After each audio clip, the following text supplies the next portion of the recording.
를 확인할 필요가 있다는 거죠. 그러면은 어떻게 해야 되느냐?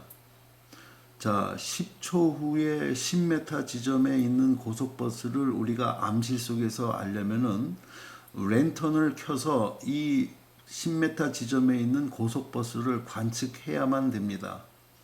즉 랜턴으로부터 발사된 빛이 고속버스와 반사돼 갖고 다시 우리 망막에 맺히게 되면은 이 10m 지점에 고속버스가 틀림없이 있다는 것을 우리는 알 수 있습니다. 그러면은 5초 후에는 과연 5m 지점에 있을까요? 자, 실험을 해봅니다. 5초가 지난 다음에 5m 지점에다가 랜턴 빛을 쏘여주는 겁니다. 그러면은 버스를 맞고 빛이 반사돼 갖고 오겠죠. 5초 후에 5m 지점에 명확하게 버스가 있다는 것을 알 수가 있습니다.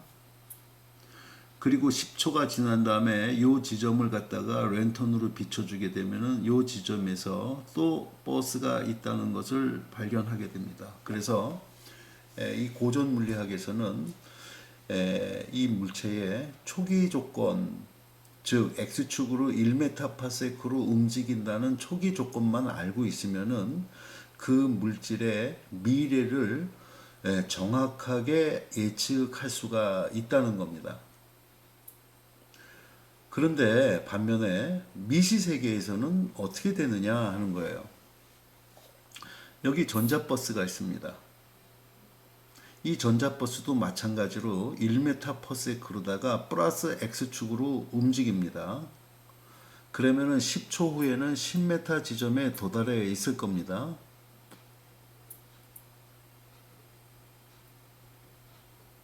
그러면은 5초 후에 이 녀석은 어디에 있겠느냐 하는 거예요.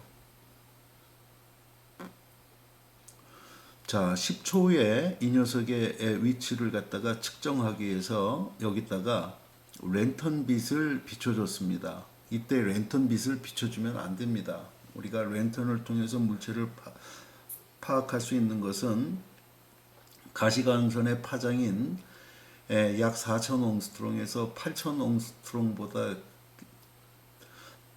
사이에 있는 그러한 크기를 가진 물질만 우리가 가시광선으로 물질의 존재를 확인할 수가 있습니다. 만약에 이 전자처럼 굉장히 크기가 작은 그러한 물질을 갖다가 우리가 파악하려면은 이 전자 크기 정도가 되는 아주 작은 파장의 빛을 갖다가 쪼여줘야만 됩니다. 자, 우리 그 양자역학에 의해서 파장이 짧게 되면은 진동수는 커집니다. 즉 에너지는 커지게 된다는 거예요. 즉 랜턴에서 방출된 그 에너지의 빛 에너지는 커진다는 거죠. 자, 그러한 생각을 여러분들이 염두에 두고 이 문제를 해석해 봅시다. 자, 전자버스가 출발을 합니다. 그리고 10초 후에 여기다가 전자선을 갖다가 우리가 쪼여줘 갖고 이 전자버스가 10m 지점에 있는가 확인했더니 여기 존재한다는 것을 알아냈습니다. 그러면은 5초 후에 출발하고 5초 후에 5m 지점 여기를 통과하고 있을까? 이거는 우리가 또 관측을 해봐야 됩니다. 그래서 암실 속에서 전자버스가 출발하고 난 다음에 5초 후에 이 5m 지점에다가 우리가 이 전자선이 나오는 랜턴을 갖다가 쪼여주게 됩니다. 그럼 어떻게 되느냐? 이 전자선의 에너지와 이 전자버스의 에너지가 비슷한 값이 돼요. 그건 다른 말로 여기서 당구공이 전자버스로 들어오고 여기 지나가던 당구공 하나가 충돌로 인해 갖고 이렇게 경로가 바뀔 수가 있다는 이야기입니다. 이 전자버스는 이렇게 튀어나갈 수도 있고 이렇게 튀어나갈 수도 있고 앞부분을 때리면은 다시 뒤로 다시 돌아갈 수도 있다는 거예요. 자, 5초 후에 이 지점에서 전자버스가 있다는 것을 확인을 했습니다. 자, 이 전자버스는 10초 후에 원래 도착하기로 예정돼 있던 이 지점에 도달할 수 있을까요? 그럴 수 없겠죠. 이렇게 튕겨나간 전자버스는 이쪽으로 갈 것이고, 이렇게 튕겨나간 전자버스는 이쪽으로 갈 겁니다. 여기서 그 10초 후에 전자버스가 여기서 발견될 확률은 매우 낮을 겁니다.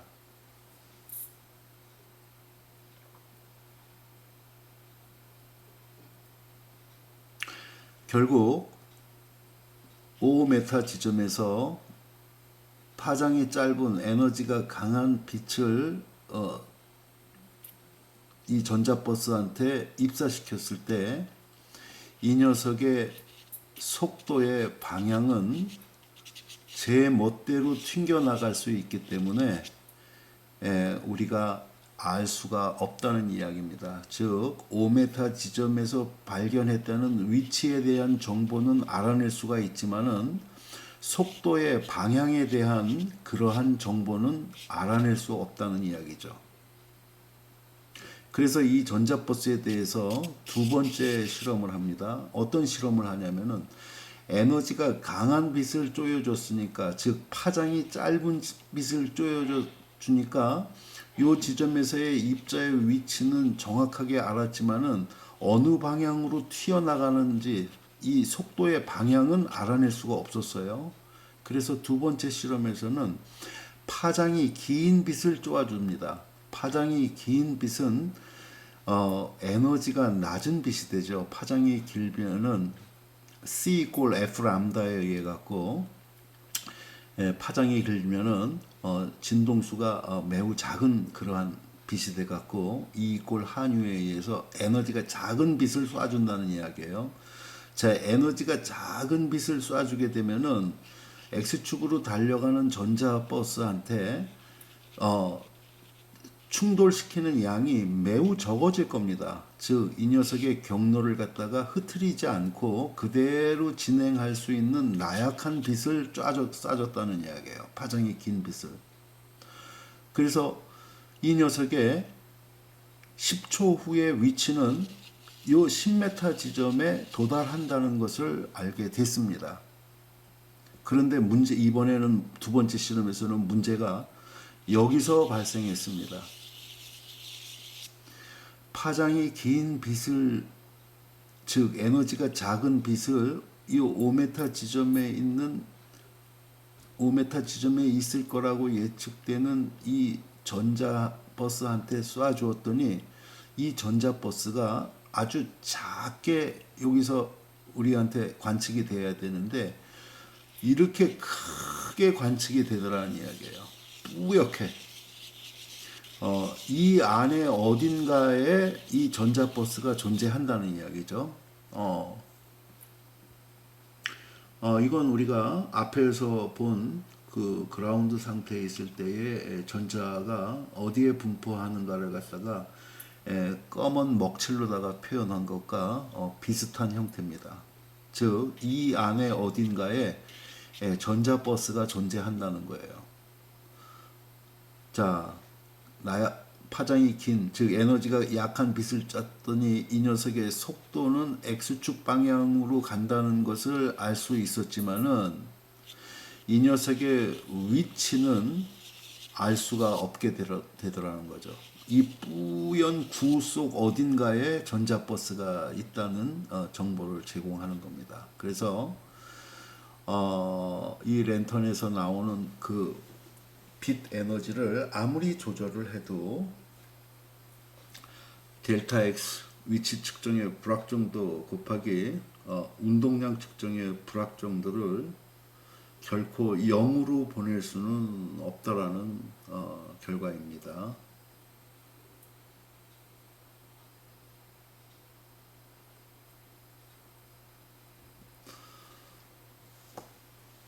모든 것을 우리는 이런 불확정성으로 확률로다가 표현해야 된다는 원리입니다. 그래서 이 불확정성의 원리가 바로 양자역학의 원리가 된다는 것을 알 수가 있습니다.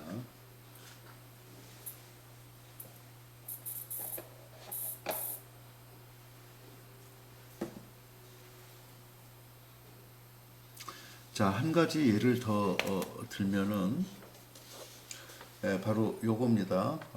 델타 E 곱하기 델타 T.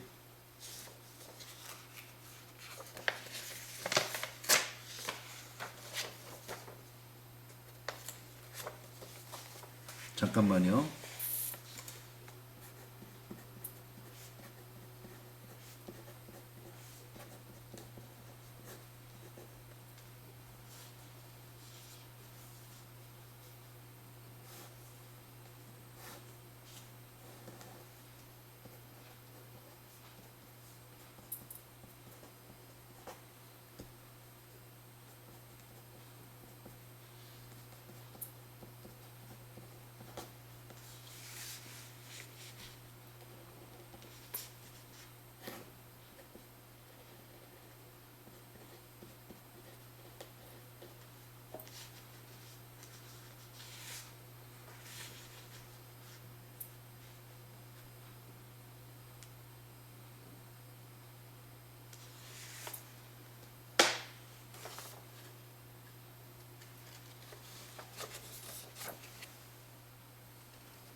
자, 이게 그 에너지와 시간 측정에 대한 불확정성 원리를 보여주고 있는 겁니다. 자, 수소 전자가 E0라는 그라운드 스테이트에 있을 때 이 수소 전자의 에너지 값은 마이너스 13.6 일렉트론 볼트였죠. 그리고 요 위가 그 첫 번째 전자가 도달해서 여기 잠깐 멈출 수 있는 첫 번째 그 excited state가 되겠어요. 자, 여기에 에너지 준위가 마이너스 3.4 일렉트론 볼트입니다. 그러면 이 녀석이 여기 올라와 갖고 10에 마이너스 10승초 머물렀다가 다시 떨어지거든요. 자, 요 상태에 머물러 있을 때 이 전자의 에너지 값을 측정을 하는 겁니다. 쉽지 않겠죠? 그래서 이때도 델타 E 전자의 에너지 값 곱하기 시간 측정의 불확정도가 10의 마이너스 10승초 정도의 불확정 값을 갖겠죠. 이걸 곱해주면은 4파의 분지 하라는 이러한 값보다 더 적은 불확정성 값을 가질 수 없다는 겁니다. 그래서 고전 물리학에서는 이렇게 되질 않고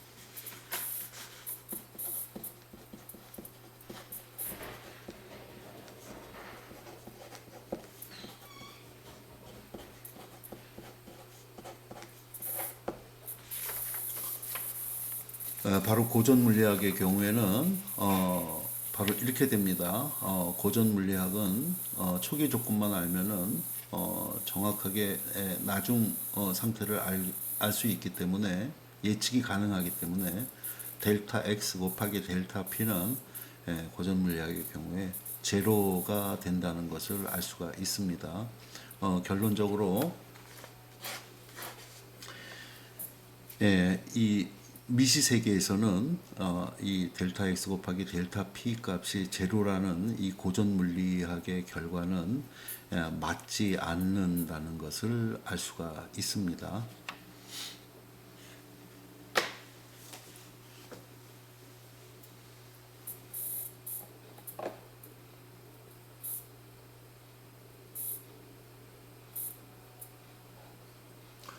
자, 이거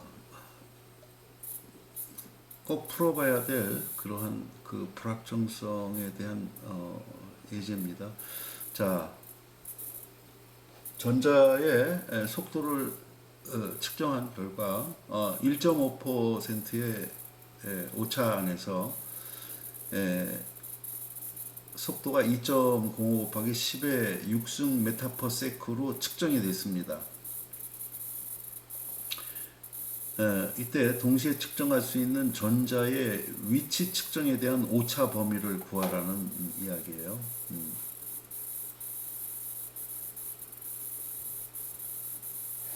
자, 전자의 운동량은 질량 곱하기 속도입니다.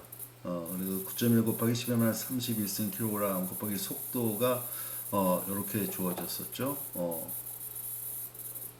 는 이러한 운동량을 갖게 됩니다. 이게 전자의 운동량이에요. 근데 이 전자의 특정된 운동량이 얼마의 오차를 갖고 있다고요? 1.5%의 오차를 갖고 있습니다. 그러니까 1.5%니까 이거 곱하기 0.002를 곱해주면 되겠죠. 여기 0.002로. 그러면은 델타 P 값이 이렇게 주어집니다. 이게 바로 운동량 측정에 대한 또는 속도 측정에 대한 불확정 값이 되겠습니다. 자, 위치에 대한 그 오차가 어떻게 되느냐? 자, 델타 x 곱하기 델타 p는 4파이 분지 하에서 델타 p를 이쪽으로 우리가 옮겨주게 되면 델타 x 값을 쉽게 구할 수가 있죠. 그래서 4 곱하기 3.14 곱하기 델타 p 분지 플랑크 상수 6.1 곱하기 10의 마이너스 34승을 해주게 되면은 1.88 나노메타의 위치 측정에 대한 오차 값이 이렇게 나온다는 것을 알 수가 있습니다.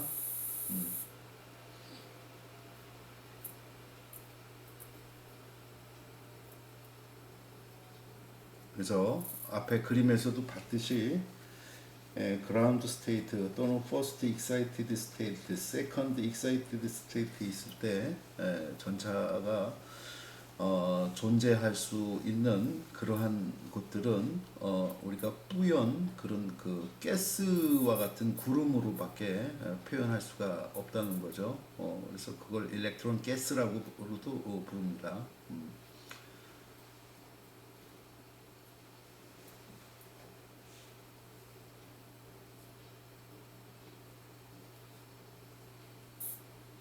우리가 소리를 질렀을 때 그 소리가 정확히 어디에 위치하는지 알 수 없죠.